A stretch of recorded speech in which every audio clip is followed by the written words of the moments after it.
አቶ አምነን ሁሉንም ነገር ለፖሊሶች እናገራለሁ ብሏል። ወንጀለኛ እንደሆነም አምኗል። አሁን ላይ ያንን ሰውዬ በመግደሉ በጣም ጸጸት እየበላው እና እየተገረፈ ቢሆንም ግን ደግሞ አቶ ሰለሞን መርማሪ የተባለው ይህንን ፋይል በምንም ነገር ማጥፋት አለብን፣ የመታሰር አልፈልግም እያለ ደውሎ ፖሊሱን ሲያናግረውም ነበር።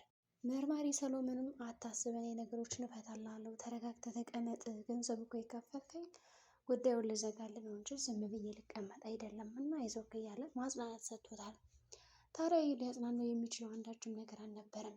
ስለዚህ ማርያ ደግሞ ይህንን ጉዳይ ከአቶ አምነን ጋር ፍቅር በሁለት ሰዎች መካከል ስምምነት ካልሆነ በስተቀር በእኔ ብቻ ወይም ደግሞ በእኔ መውደድ ብቻ የሚሳካ ነገር አይደለም። ወይዘሮ ሴማ አያቴ አንቺ ይህ ሁሉ ነገር ይስተካከላል ብለሽ ያመጣሽኝ አንቺ ነሽ። አቶ አምነንም ይወድሻል ያልሽኝ አንቺ ነሽ።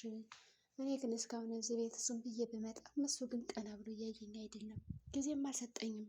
ታዲያ እንዴት ነው ፍቅር የሚባለውን ነገር አንድ ላይ የምንጀምረው? ስለዚህ ይሄ ነገር ይቅርብኝና ወዳልተፈለገ ዓላማ ውስጥ ከምንሄድ በዚህ ጋር ባቋርጠውስ ብላ አማክራታለች። ግን እዚህ ጋር ሴማ ደግሞ ይሄማ መሆን የለበትም፣ ምክንያቱም አቶ አምነን አሁን ላይ በራሱ ስራ ስለተጠመደ ነው እንጂ በጣም እንደሚወድሽ እርግጠኛ ነኝ በማለት ያልሆነ ተስፋ እየሰጠቻት እና እየገነባችላት ነው። ሆኖም ሴማ ምንድን ነው ያደረገችው? አምነን በመጣራት እና በማናገር ና እስኪ ይህንን ነገር እንዴት ነው እንደዚህ የምታደርገው? ለምንድን ነው ጊዜ ማሰጣት? ማርያ እኮ ያደራ ልጃችን ናት። አባቷ አቶ ካርታን ማለት ነው እንግዲህ አቶ ካርታን ተንከባከባት ብሎ ለቤተሰቦቻችን ውለታ ውሎልን ብዙ ነገር አድርጎልን ነበር። አንተ ግን ይህን ነገር ማድረግ አቃተህ እንዴት ትለዋለች። አምነንም አያቴ ይቅርታ፣ በቃ እንከባከባታለሁ፣ ሰው ማለት እንደ እህቴ ጓደኛዬ ናት በማለት ያው ያወጣታል ማለት ነው። ከዛ በተጨማሪ ደግሞ ሺልና በ3 ቀን ውስጥ ደውላ ለአባቷ ለማርያ አባት እንደሚጋቡና ነገሮችን ፈጠን አድርገህ እንደምታስተካክላቸው እርግጥ ነው ትለዋለች። እንግዲህ አምነን የሁሉ ነገር ያው አያውቅም እንደምትለው ምናምን። እናም ደግሞ ቤሊን አሁን ላይ ከባሮክ ጋር ያላት ቀረቤታ በጣም እየቀረበ በጣም እየተዛመዱ መጥተዋል። ይህንን ነገር ደግሞ አቶ አምነን ያያል ማለት ነው። የሚገርማችሁ ቁጭ ብሎ ሲመለከትም ነበረ። በተመለከተበት ሰዓት እንግዲህ ቅናት ድብን እያደረገውም ነበር። የሚገርማችሁ ነገር በተለይ ደግሞ እጅ ለእጅ ተያይዘው ባሮክም ደግሞ ሰላም ስትለው እንዲሁም ደግሞ ከብቸኝነት ስሜት አውጪ ብዬ ነበር፣ ግን አንቺ ብቻሽን እዚህ ግቢ ላይ ተቀምጠሻል ለምን? ስለዚህ አብረን ነው ወጣ በማለት ሰላም ይላታል እና እጇን ይዞ ቀጥ ይላል። ከዛ በተጨማሪ ደግሞ ባሮክ በሌሊት ጨለማ ግቢ ላይ የቀበረው ነገር አለ። እናም ካታሊካ ደግሞ ካሜራ ተክላ ስለነበረ ሙሉ ለሙሉ አሁን የአቶ አምነን ቤት በቁጥጥሯ ስር ነው ማለት ነው። ምንም ነገር ይፈጸም ምንም ነገር ይካሄድ ታያለች። አምነን ደግሞ ይህንን ነገር አያውቅም እና የገደለበትን ቪዲዮ ልካለት እንኳን ይቅርታ ጠይቀኝ፣ የመጀመሪያ ቪዲዮችን ወይም ደግሞ የመጀመሪያ መገናኘታችን አይደለም ይሄ፣ ብዙ ጊዜ እንገናኛለን እናንተ በማለት ነግረውም ነበረ። ከዛ ይህንን ቪዲዮ በሶሻል ሚዲያ ላሰራጨው ወይስ ደግሞ ጥፋትህን አምነህ ትቀጣለህ እያለችው ነው ያለ። እሱ ደግሞ የአንቺ መጫወቻማ ሆኜ አልቀርም፣ ከፈለግሽ የፈለግሽውን አድርጌ ልቀቅ በምትፈልገው ሚዲያ ይላታል። እንደዛ ተናዶ ነበር የተናገረው። እሷም እንግዲህ ትንሽ ተረጋግታ ጠበቀችው። ከዛ ተመልሶ ግን ለዚህ ቃልህ ዋጋ አስከፍላለሁ ይቅርታም ትለዋለች ማለት ነው። አምነንም ማንንም ሰው ይቅርታ ብሎ አያውቅም እና ወዲያውኑ ደግሞ ደውሎላት ይቅርታ ይላታል ማለት ነው። እኔ ሁሉ ነገር ያደረኩት ወድጄ አይደለም፣ ለቤተሰቦች ስንማረገው ይህን ነገር እና እባክሽ ይላታል። የትኛው ቤተሰብ ትለዋለች። የሚገርማችሁ ነገር እውነቱን ነው። የትኛው ቤተሰብ የሚለው ጥያቄ ጥሩ ጥያቄ ነው። ሁሉም ጥቅም ፍለጋ ነው የሚመጡት እና በቃ በዙሪያ ያሉት አያቴ ወዘተ ወንድሜ ይላታል ማለት ነው። እንደዚህ ስላት ደግሞ እንደሰማ ሊሆን አይችልም ትልና እሺ ብላ ስልኩን ተዘጋዋለች።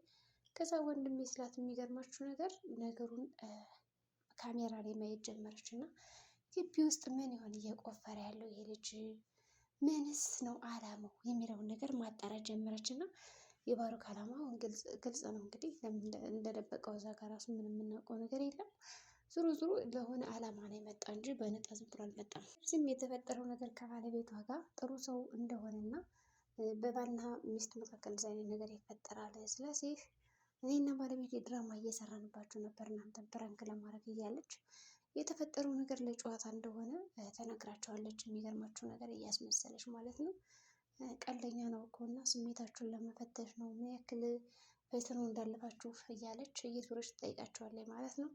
መጀመሪያ ከዛራ ነው የጀመረችው። ቀጣይ ደግሞ ወደ ሞርዚና ከሞርዚና ጋርም እንግዲህ አንቺ ባልሽን ስለፈታሽ አይገባሽም እንደዚህ አይነት ፕራንክ ትላታለች። ከዛ ደግሞ መጨረሻ ላይ ከወይዘሮ ሴማ ጋር ሄዳ ራሷን ቁልል ታደርጋለች እና እዛ ጋር ስታሳይ የነበረው አክት ምንድነው ጠንካራ ሰው እንደሆነች ጎበዝ እንደሆነች እና እንዲሁም ደግሞ ለማንም ማትበገር እንደሆነ ስታሳይም ነበር የሚገርማችሁ ነገር። ከዛ ሴማም በቃ አንቺ እኮ እናቴ ብለው ከሰሙሽ ብዙ ነገር ነው የምትይኝ፣ ስለዚህ ውጭልኝ ከብሌ ለቀሽ ትላታለች። ከዛ ትወጣለች ማለት ነው። ከወጣችን በኋላ ማሰብ ነው የጀመረችው።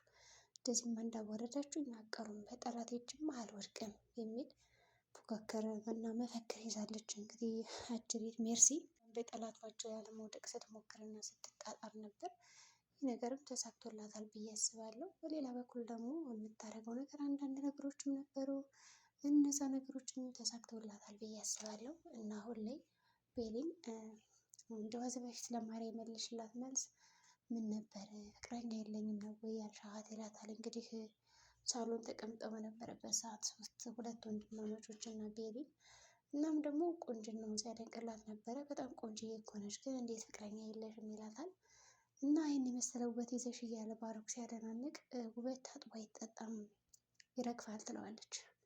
አምነን የቁጭ ብሎ እያዳመጠ ነበር ንግግራቸውን እና በጣም ረድብን ይላል። ከዛ ደግሞ እሱን ጨረስኩ ብሎ ብድግ ሲል ምን ያደርጋል ደግሞ ሌላ እጅ ለእጅ ተያይዘው ደግሞ ያያቸዋል። ይህም ደግሞ በጣም አቃጠለው፣ በጣም አናደደው። ስለዚህ ያለው አማራጭ ወደ ፎቅ መውጣት ነው። እንደ አጋጣሚ ግን ወደ ፎቅ እየወጣ በነበረበት ሰዓት ምን ያያል? ቤሊንም ወደዛ ክፍል እየመጣች ከዛ እንዴት ነው ግን እንደዚህ በቀላሉ አልወደም ያልሽኝ እንዴት ረሳሽኝ እያለ መውቀስ ጀመረ። ከዛ ቤሊንም አንተ እኮ ነው የታውከኝ፣ እኔ ሁልጊዜ እከተልሃለሁ፣ አንተ ደግሞ ሁልጊዜ እንደሸሸ ነበረ። ስለዚህ የኔ ችግር አይደለም የራስ ችግር ነው ትለዋለች ማለት ነው። ከዛ በተጨማሪ ደግሞ እንደዛማ ሊሆን አይችልም ይልና እኔ እኮ አፈቅርሻለሁ ይላታል። እና በዚህ መካከል ታዲያ አቶ ባሮክ ተከታትሎ የአዳመጣቸው ነበረ እና እንዴት ሊሆን ይችላል የሚለውን ነገር እያሰበ ነበር እና ደግሞ ብዙ ነገሮች ለማድረግ እየሞከረ ነው። እና አሁን መፈቃቀራቸውን ካወቀ በኋላ ባሮክ ለማስታረቅ ይሞክራል ወይስ ደግሞ ሊቀማት ይሞክራል? የወንድሙ ፍቅረኛ ለመቀማት ነው የሚሞክረው ወይስ ደግሞ እንደው ለማስታረቅ ይሞክራል ብላችሁ ታስባላችሁ? እኔ ግን ለማስታረቅ የሚሞክር አይመስለኝም። በእርግጠኝነት ለራሱ ዓላማና ለራሱ ጥቅም ያውላታል እንጂ እሺ የሚል ሰው አይነት አይመስለኝም ማለት ነው። ባሮክ መጨረሻም ደንግጦ ዝም ማለት ነበረ። እስኪ እንግዲህ መጨረሻቸው ምን ይሆናል? እነ ድሮች አሁን ላይ ቀዝቀዝ እያሉ ነው። ሴፈን ብትመለስ ደስ ይላል።